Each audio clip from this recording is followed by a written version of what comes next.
Bonjour à tous. Salut. Salut. Je pensais au miracle que Dieu fait ici. C'est un aussi beau miracle que ce qui s'est passé, ça va passer. Hein? Le fait que nous avons un beau local et puis qu'à tous les sabbats, nous puissions nous réunir ici, c'est vraiment formidable. Amen. Gloire à Dieu. Amen. Aujourd'hui, nous allons parler du salut. La première, sur les 10 différences entre nous et les adventistes traditionnels. Alors, on m'a demandé de faire un des sermons là-dessus. Et j'ai choisi celui-là comme première importance. J'avais en tête, avant d'arriver ici, ce que Pasteur Jack Sequeira nous avait dit dans un de ses écrits. Il dit, quelqu'un l'avait rencontré, il lui a dit, ça avait l'air d'un pentecôtiste, moi je suis sauvé depuis 9 années, et vous? Il ne connaissait pas le pasteur. Le pasteur, il lui répond, sauvé de qui? Sauvé de quoi? Puis, sauvé de la pénalité du péché? Ou de la puissance du péché, ou de la présence du péché. Alors le jeune homme lui a dit, « Bon alors, je vois que vous êtes certainement un pasteur pour me répondre comme ça. » Alors aujourd'hui, on va avoir une réponse à cette question du pasteur Sequeira. De quoi sommes-nous sauvés? Et quand est-ce que nous avons été sauvés? Ça fait 10 ans, 9 ans, 5 ans, pour d'autres personnes, 30 ans. Christ a-t-il déjà accompli quelque chose pour chaque être humain qui a vécu sur cette terre? Alors je repose la question, Christ a-t-il déjà accompli quelque chose pour chaque être humain qui a vécu sur cette terre? Ça inclut quiconque, Néron, tous les méchants dictateurs qui a vécu sur cette terre. Est-ce que Christ a accompli quelque chose pour lui? On va lire dans Review and Herald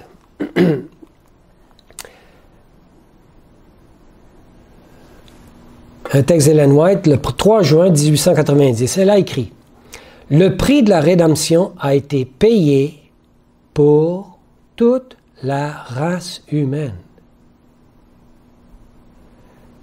Est-il vrai qu'il a sauvé le monde entier? On va lire un autre écrit d'Ellen White. Christ Subject Lesson, page 301. Pour le monde entier, le sacrifice de Christ a été fait.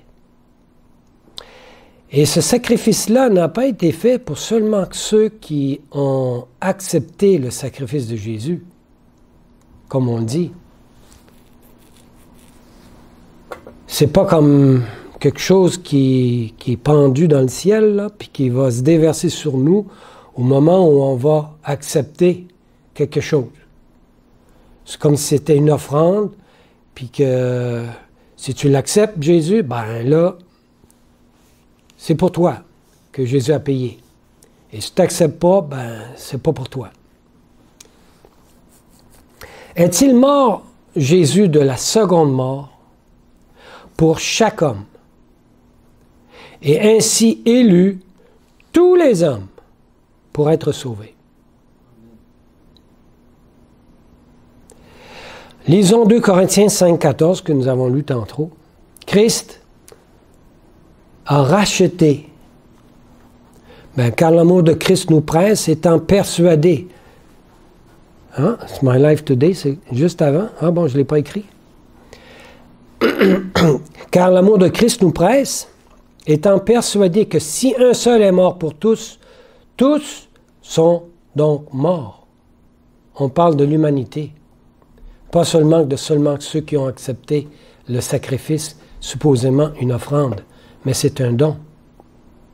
Et ce don-là a été donné à chacun d'entre nous.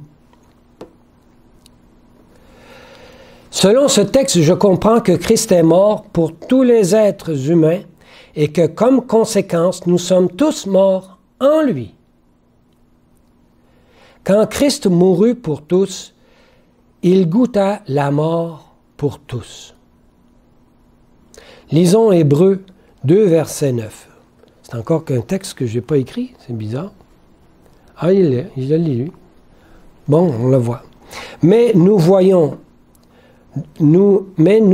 couronné de gloire et d'honneur, ce Jésus, qui par la mort qu'il a soufferte, a été fait un peu inférieur aux anges, afin que, par la grâce de Dieu, il souffrit la mort pour, encore, tous.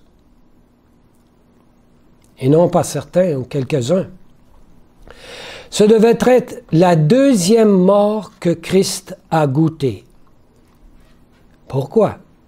Parce que ce que nous appelons la mort est comparé à un sommeil, selon la Bible, que tout le monde expérimente, sauf ceux qui un jour monteront au ciel sans passer par la mort, comme Enoch et Élie.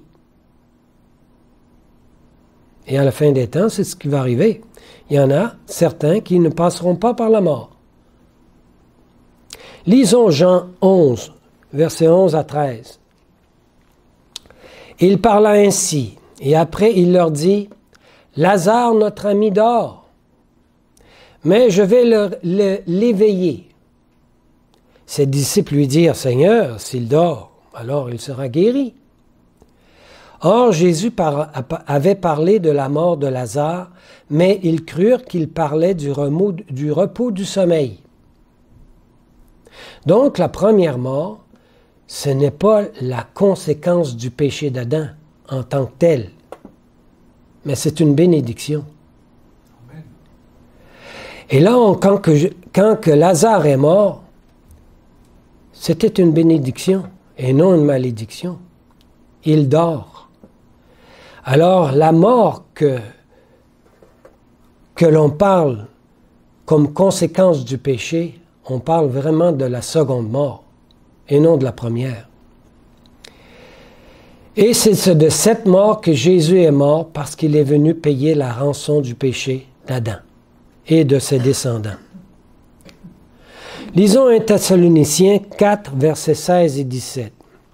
« Car le Seigneur lui-même descendra du ciel à un signal donné, avec une voix d'archange et au son d'une trompette de Dieu, et les morts qui sont en Christ. » Ça, c'est les rachetés qui dorment. « Ressusciteront premièrement. Ensuite, nous les vivants qui serons restés, nous serons enlevés avec eux sur les nuées à la rencontre du Seigneur dans les airs, et ainsi nous serons toujours avec le Seigneur. » Vous voyez ici qu'il y a une différence entre les deux morts. Lisons le Great Controversy, c'est la tragédie des siècles, page 544 en anglais. Le salaire du péché, c'est quoi? C'est la mort. Mais on parle ici de la seconde mort, pas la première. Mais le don gratuit de Dieu, c'est la vie éternelle en Jésus-Christ, notre Seigneur. On voit ça dans Romains 6, 23. Tandis que la vie est l'héritage des justes, la mort, c'est la part des méchants. Moïse dit à Israël, « Je mets aujourd'hui devant toi la vie et le bien, la mort et le mal. » Ça, on voit ça dans Deutéronome 30, verset 15. On continue. La mort, mentionnée dans ce passage, elle écrit, n'est pas celle qui résulte de la sentence prononcée sur Adam et que subit toute la famille humaine. C'est la seconde mort, qui est mise en contraste avec la vie éternelle.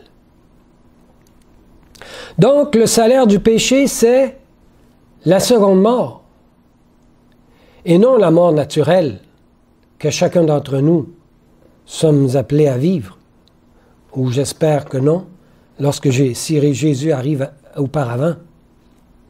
Lisons Review and Herald, le 23 avril 1901. Dès... je tue...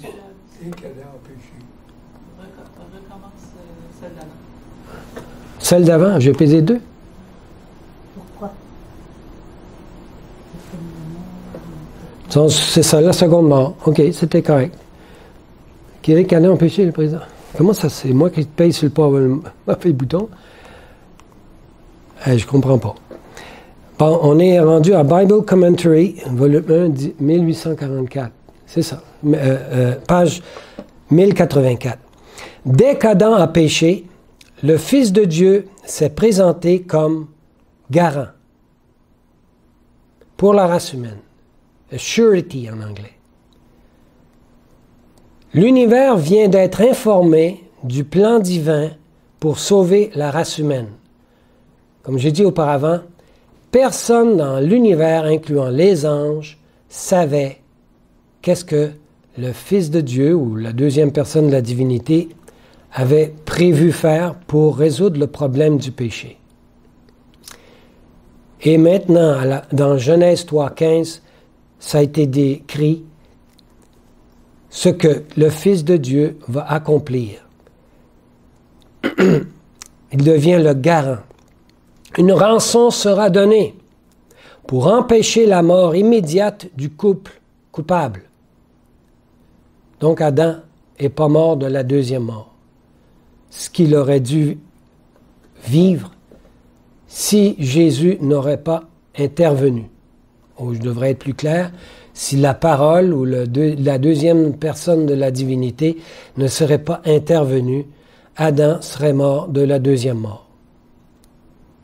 Mais il est intervenu, on voit ça dans Genèse 3, verset 15. Et les anges furent surpris ou étonnés de ce que ça avait été révélé. On va lire témoignage, Testimonies to Minister, page 134, chapitre 1. Christ a donné sa vie pour que l'homme subisse une autre épreuve. Donc, c'est comme une deuxième chance que Dieu nous donne. Pour assurer une seconde épreuve à l'homme. Une deuxième. La première épreuve, c'était laquelle? L'arbre du bien et du mal. Ils ont tombé? Ouais. Ils ont failli à cette épreuve. Maintenant, Dieu nous donne une deuxième épreuve. Cette seconde période de probation, c'est ce que nous vivons ici sur cette terre, était assurée. La divinité s'emploierait alors à réconcilier l'humanité avec Dieu, à restaurer l'image morale de Dieu chez l'homme, afin que la vie éternelle nous soit confiée. Il y a une différence entre la vie éternelle et être sauvé universellement. On va expliquer ça tantôt. Christ Triumphant, page 277, 3e chapitre. Lisons ceci. Le Christ, notre substitut et notre garant, a été soumis à l'iniquité de nous tous. Comment il a fait ça? En portant sur lui une chair pécheresse. Pas une chair d'Adam avant péché, là. C'est une chair d'Adam après le péché, comme la nôtre. Il a été considéré comme un transgresseur, Jésus, afin de nous racheter de la condamnation de la loi. Nous étions condamnés, condamnables. Il fallait que quelqu'un paie le péché d'Adam. La culpabilité de chaque descendant d'Adam pesait sur son cœur, à Jésus. La colère de Dieu contre le péché, la terrible manifestation de son mécontentement à cause de l'iniquité, ont consterné l'âme de son Fils. On poursuit. Toute sa vie, Christ a publié dans un monde déchu la bonne nouvelle de la miséricorde et de l'amour miséricordieux du Père. Le salut du chef des pécheurs était son thème.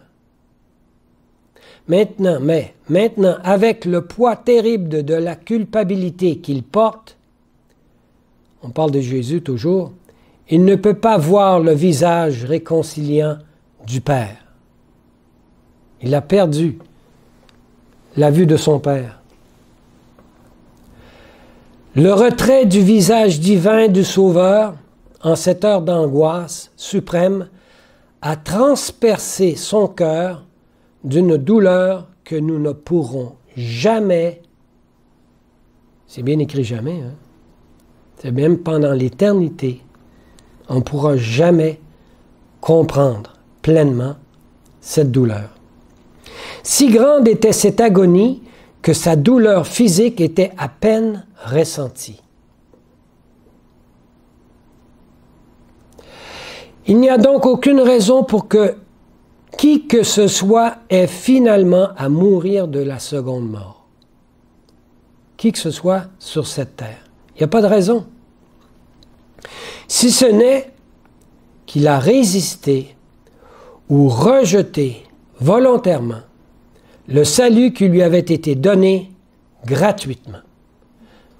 Donc, ce n'est pas une offre. Et nous n'avons pas à accepter ce que Jésus nous offre. Ça, c'est le langage des évangélistes, par exemple, et des protestants. As-tu accepté le don de Dieu? On n'a pas à l'accepter. Il nous a été donné. Qu'est-ce qu'il nous a demandé? De le recevoir, de l'apprécier. Ce n'est pas une offre, je le redis, c'est un don. Donné gratuitement et non pas offert en Christ. Lisons Hébreux 2, verset 3. Comment échapperons-nous si nous négligeons? Dans ce mot-là, négligeons, c'est plus dans le sens méprisons. Le mot grec, c'est amelessantes. C'est plus dans le sens de mépris. Ça veut plutôt dire mépriser. Alors, si nous méprisons un si grand salut qui, ayant été premièrement annoncé par le Seigneur, nous a été confirmé par ceux qui l'avaient entendu. Mépriser un si grand salut. Nous retrouvons ce même mot dans Matthieu 22, verset 5. Est-ce que je l'écris? Oui. Mais eux, n'en tenant compte, c'est de la traduction du même mot, je devrais dire, mais eux, en le méprisant, s'en allèrent l'un à l'autre, l'un à sa métairie et l'autre à son trafic, quand il y a eu l'invitation du roi à venir au festin de noces, je crois. Alors, il y avait mépris. Lors du baptême de Christ, le Père céleste reconnaissait toute la race humaine en la personne de Jésus. On voit ça dans Desire of Ages, page 133, premier chapitre. La parole dit à Jésus au Jourdain, « Celui-ci est mon Fils bien-aimé, objet de mon affection. » On voit ça dans Matthieu 3, verset 17. Elle continue, « Embrasse l'humanité toute entière. » Donc, lorsque Jésus fut baptisé, combien de personnes ont été baptisées? Tout le monde. Nous avons tous été baptisés en Jésus. Même les Samaritains ont reconnu Jésus comme le Sauveur du monde. On voit ça dans Jean 4, verset 42. Et il disait à la femme, la Samaritaine, « Ce n'est plus à cause de ton récit que nous croyons, car nous avons entendu nous-mêmes et nous savons que celui-ci, on parle de Jésus, est véritablement le Sauveur du monde, le Christ. On ne parle pas du Sauveur de quelques-uns, là, du monde. C'est bien ce qui est écrit dans la Bible. Personne ne peut plus douter maintenant que Jésus a accepté cette femme en lui-même. Lisons Selected Messages, Book 1, page 250. Par son obéissance à tous les commandements de Dieu, le Christ a opéré quoi? La rédemption des hommes. Ça veut dire de tout le monde. Ce n'est pas en sortant de lui-même vers une autre personne. Elle parle de la divinité de Jésus. Ce n'est pas la deuxième personne de la divinité qui est sortie d'elle-même en une autre personne. Mais en prenant sur lui, on parle de la deuxième personne de la divinité, notre humanité. En prenant sur lui notre humanité. La deuxième personne de la divinité s'est revêtue de notre humanité. C'est la même personne. Que cela s'est fait. Ainsi, le Christ a donné une existence à l'humanité en lui-même. Une nouvelle existence. Un nouvel Adam. La rédemption consiste en ceci. Amener toute l'humanité en Christ. Comment? Comment il a fait ça? Comment avons-nous été amenés en Christ? C'est lors de son incarnation. Quand le Fils de Dieu s'est incarné, c'est là que toute l'humanité s'est mise en lui. Amener, qu'elle dit, amener toute l'humanité en lui. Amener la race déchue à devenir un avec la divinité. Comment? Par la mort de Jésus. Son incarnation, nous sommes devenus en Christ et par sa mort, il y a eu la rédemption. Le prix du péché d'Adam a été payé. Il a vécu quoi lors de sa mort? La deuxième mort. Parce que c'était la sentence de celui qui a péché, Adam. Et toute sa descendance incluant ce qui a été inclus dans Adam. Mais Christ est spécialement le sauveur de ceux qui croient. C'est écrit ça dans 1 Timothée. Lisons qu'un Timothée 4,10. Nous endurons en effet tant de travaux et tant d'opprobre parce que nous espérons au Dieu vivant qui est le sauveur de tous les hommes. Et c'est écrit, bizarrement, principalement des fidèles. Pourquoi il a écrit ça, Paul? C'est pas assez de dire qu'il est le sauveur de tous les hommes. Il a fallu qu'il spécifie principalement des fidèles. Qu'est-ce qu'il y a de spécial, les fidèles, par rapport à l'humanité? On va regarder ça bientôt. Notre salut ne dépend pas de notre initiative d'une relation avec Dieu. Quel de salut, qu'est-ce qu'on parle? Cela dépend de notre réaction au rétablissement de la relation qu'il a déjà initiée avec nous. C'est Dieu qui fait le premier pas. C'est Dieu qui veut faire une relation avec chacun d'entre nous.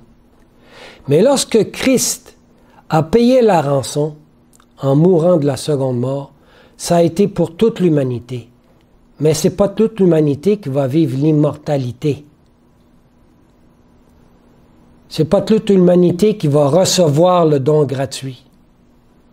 Seuls ceux qui recevront ce don gratuit pourront bénéficier de l'immortalité.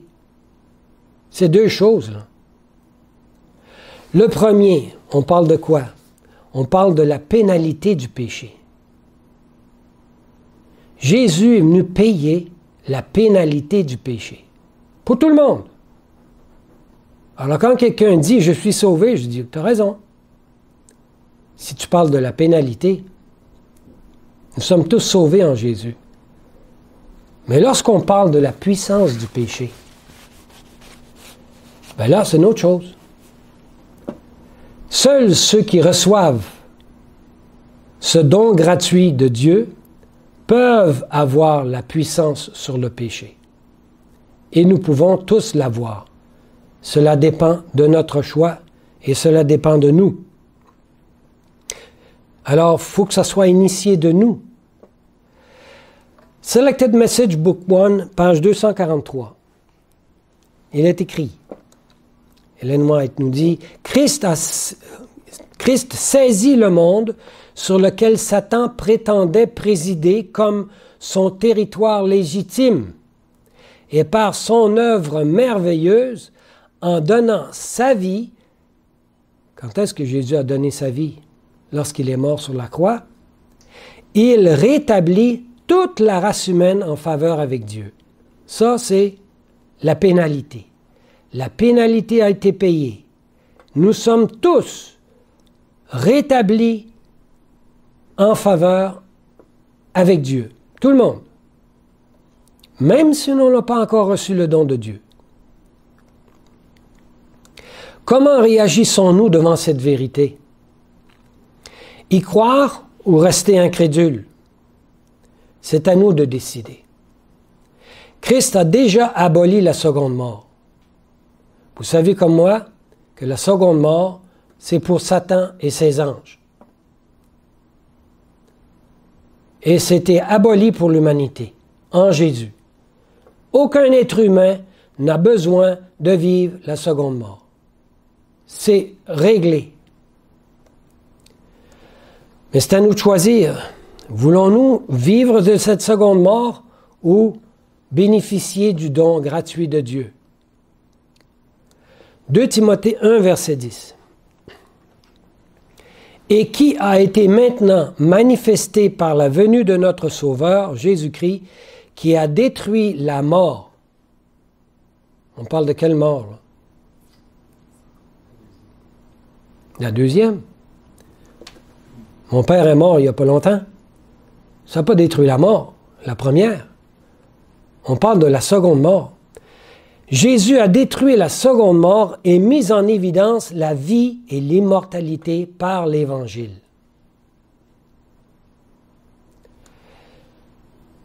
Il parle de la vie et l'immortalité. C'est deux choses.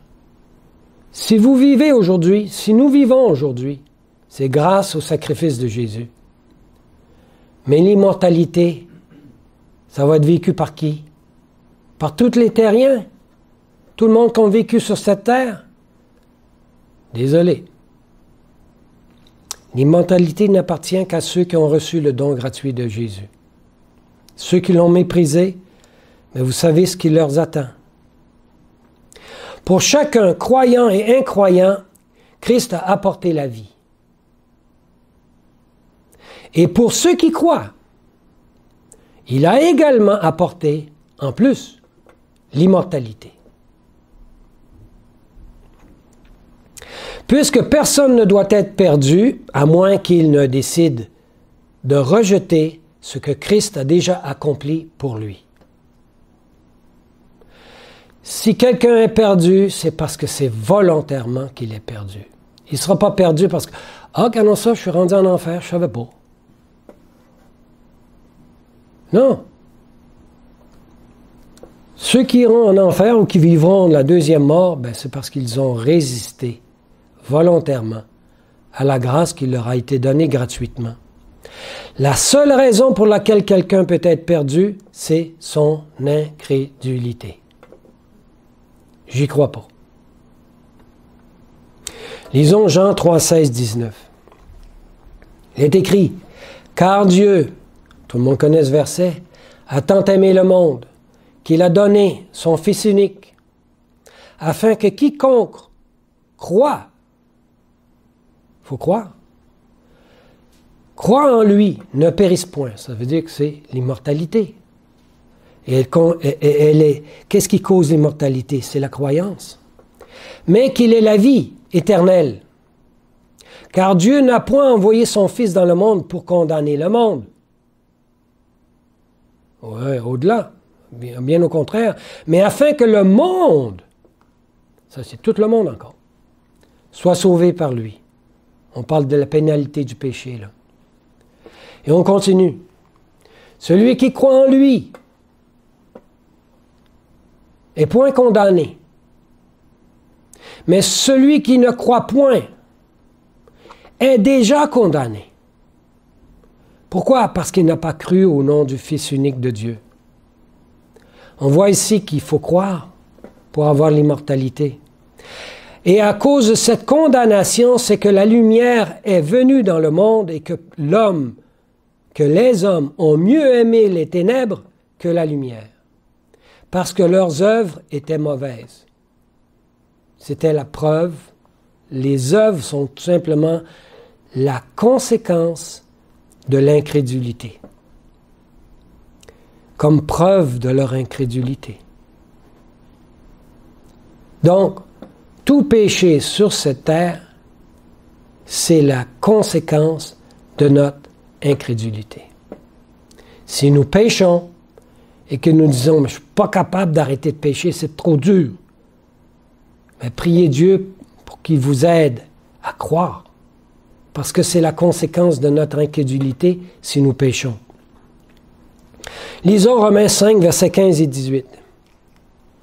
« Mais il n'en est pas du don gratuit comme du péché. Car si par le péché, un seul, c'est qui ça? On parle d'Adam. Si par le péché d'un seul, plusieurs sont morts, ça veut dire que plusieurs sont condamnés. On parle toujours de la deuxième mort. À plus forte raison, la grâce de Dieu et le don de la grâce qui vient d'un seul, c'est qui encore? D'un seul homme, à savoir, la Bible dit, Jésus-Christ, s'est répandu abondamment sur plusieurs. Il n'en est pas de ce don comme de ce qui est arrivé par un seul qui a péché.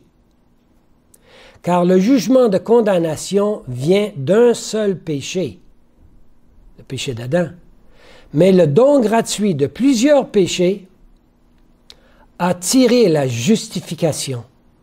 Car si par le péché d'un seul la mort a régné par un seul homme, on parle de la condamnation, à plus forte raison, ceux qui reçoivent l'abondance de sa grâce et du don de la justice, on parle de ceux qui l'ont reçu, là, ceux qui ont reçu ce don de la grâce. Excusez, je n'ai pas donné le texte. À savoir, par Jésus-Christ, ainsi donc, comme un seul péché a valu la condamnation à tous les hommes, de même, par une seule justice, tous les hommes recevront la justification qui donne la vie.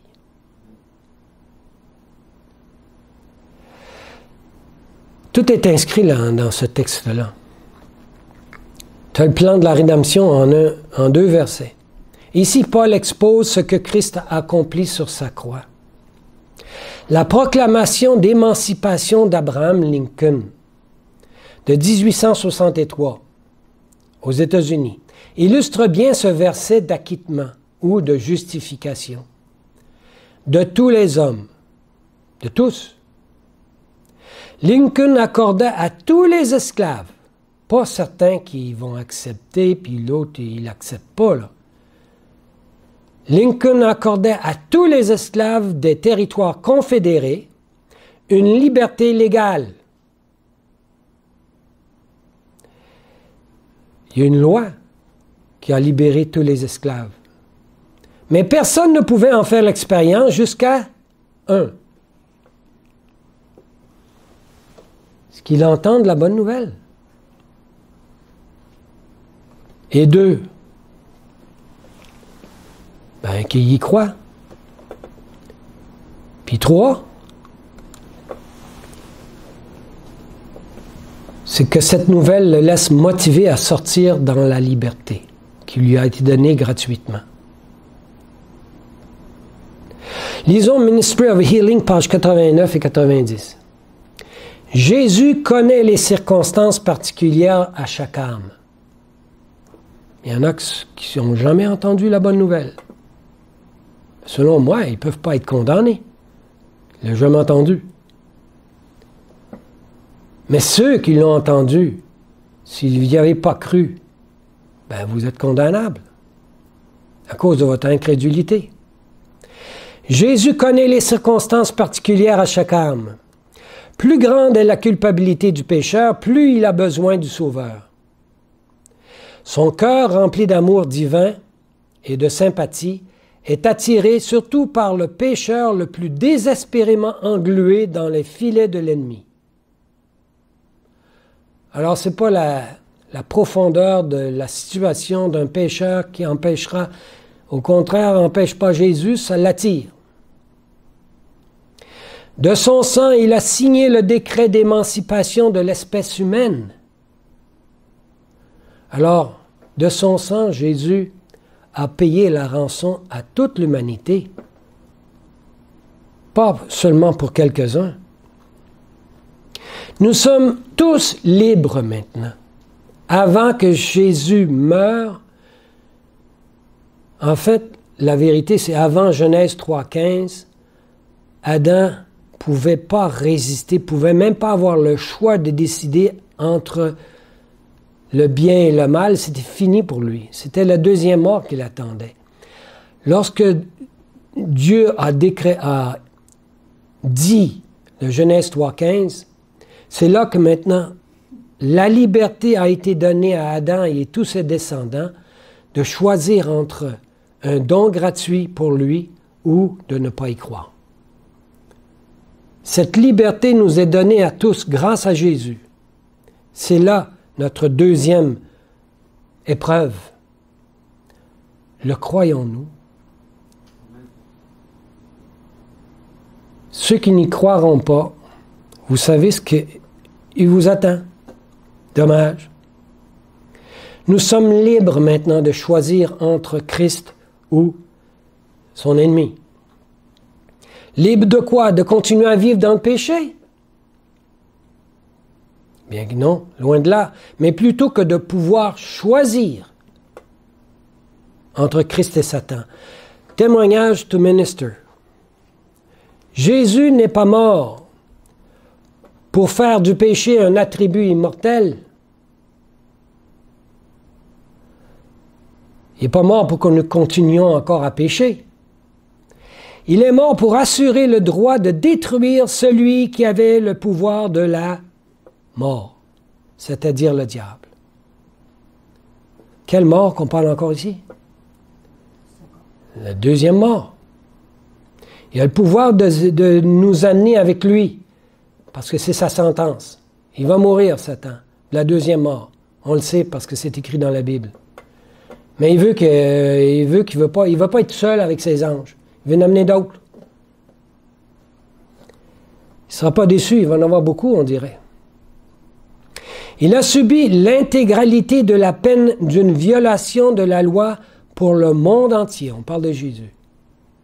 Et cette pénalité, c'est toujours la deuxième mort. C'est ce qui a fait non pas pour que les hommes puissent continuer à transgresser, mais pour qu'ils puissent revenir à leur loyauté et garder les commandements de Dieu et sa loi comme la prunelle de leurs yeux. C'est pour ça, la deuxième raison pourquoi Jésus est mort et qu'il a revêtu notre chair, c'est pour nous donner l'immortalité. Adam avait l'immortalité. Lorsqu'il fut créé, il l'a perdu. Et cela va être donné à tous ceux qui reçoivent le don gratuit de Dieu, parce qu'en recevant ce don de Dieu, nous allons avoir la puissance d'avoir la victoire sur le péché. Ce qui nous permettra d'avoir la vie éternelle et l'immortalité. Voici comment Jones et Waggoner ont compris cela. Lisons Alonzo Jones, General Conference Bolton, 1893, sermon numéro 17. Il est écrit, « Maintenant, Christ a fait tout cela en toute liberté. » Il n'y a personne qui a forcé le Fils de Dieu. Je l'appelle la deuxième personne de la divinité. Il n'y a personne qui a forcé. Ça peut être la première, la troisième. On donne des noms comme ça, mais une des trois personnes de la divinité a décidé, en toute liberté, de renoncer à sa divinité pour l'humanité. Pour combien de personnes a-t-il fait cela? C'est écrit, chaque âme. Il a donné toutes les bénédictions qu'il a à chaque âme dans ce monde. Il a choisi chaque âme du monde. Il a choisi en Christ avant même la fondation du monde. Ça a été planifié de toute éternité, ce plan-là. Avant même que les anges furent créés. Il l'a prédestiné à être adopté comme enfant de Dieu, et ce fut fait dans le bien-aimé. Chacun d'entre nous, nous avons été adoptés comme enfants de Dieu. Nous pouvons avancer avec audace devant le trône de Dieu en tant que fils de Dieu adopté. Nous avons tous les privilèges que Jésus a, la même chose, le même héritage. Le recevrons-nous, cet héritage? On continue. Mais le Seigneur ne prendra pas ce qu'il a acheté sans notre permission. Voilà la liberté. Nous sommes appelés à le permettre. Seigneur, je te permets. À tous les jours, lorsque vous vous levez le matin, dites-le, Seigneur, je te permets d'agir en moi. Prends-moi comme ta propriété exclusive.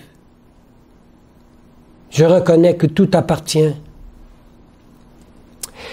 Il y a une ligne que Dieu a fixée comme fixant la liberté de chaque homme et lui-même ne dépassera jamais cette ligne, la largeur d'un cheveu. Sans notre permission, jamais Dieu n'osera nous forcer de quoi que ce soit, d'une manière, de quelle que soit la manière, de nous forcer à accepter ou à recevoir ce don de Dieu. Il n'attend que notre permission. Voilà l'amour agapé. Que ce soit un homme ou un ange. Mais lorsque la permission est donnée, wow! Là, il y a des écluses. C'est pas une petite pluie, là. Alors il viendra prendre tout ce qui lui appartient. Qu'est-ce qui lui appartient? Ne nous lui appartenons pas déjà? Et même malgré que nous lui appartenons, il attend notre permission. Quel amour! Nous n'avons plus besoin de douter de savoir si nous appartenons au Seigneur. Nous lui appartenons. Nous tous, nous lui appartenons. Le croyons-nous? Cette bonne nouvelle nous autorise-t-elle à continuer de pécher?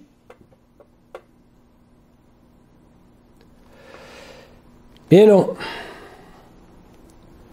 Cela ne se fera pas.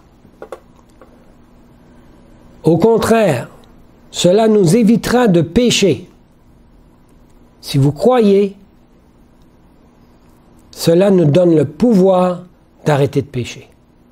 Quand le choix d'un homme est d'être au Seigneur, alors Dieu œuvre en lui, à la fois pour le vouloir et pour le faire selon son bon plaisir.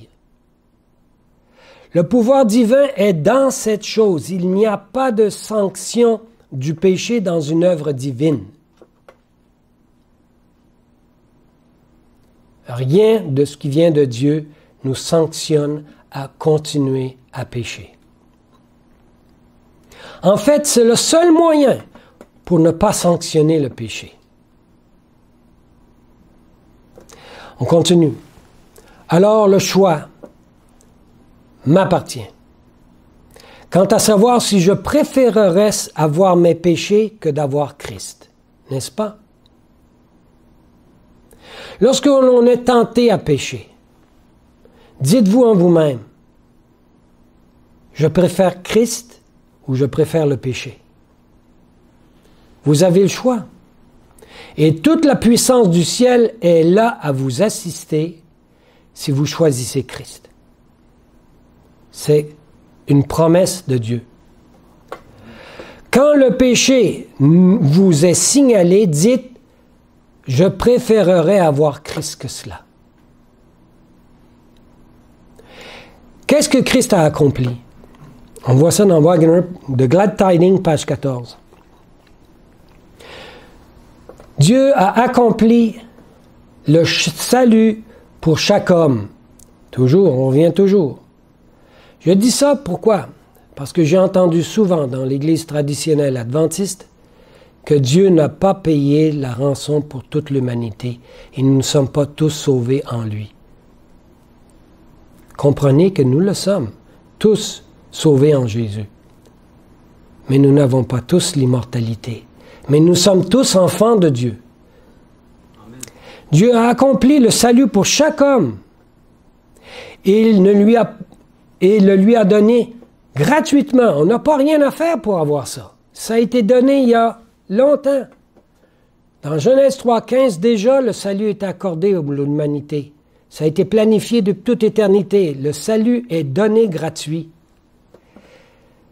Alors, oubliez les œuvres pour avoir le salut. C'est une hérésie. Le salut est un don gratuit. Mais la majorité l'a rejeté et l'a mis à la poubelle. Là, on parle de mépris, on parle de résistance, on parle d'incrédulité. Le jugement révélera le fait qu'à tous les hommes, le salut complet leur a été donné. Et que les perdus ont délibérément méprisé leur possession. Et nous, je ne sais pas si je l'ai mis ça aussi. Non. C'est terminé. Et nous, sommes-nous des Laodicéens, tièdes, qui doivent apprendre le sens de la foi et de la gloire en la croix? Sommes-nous appelés à apprécier ce que Christ a accompli par son sacrifice? Je vous laisse répondre à ces deux questions. Amen.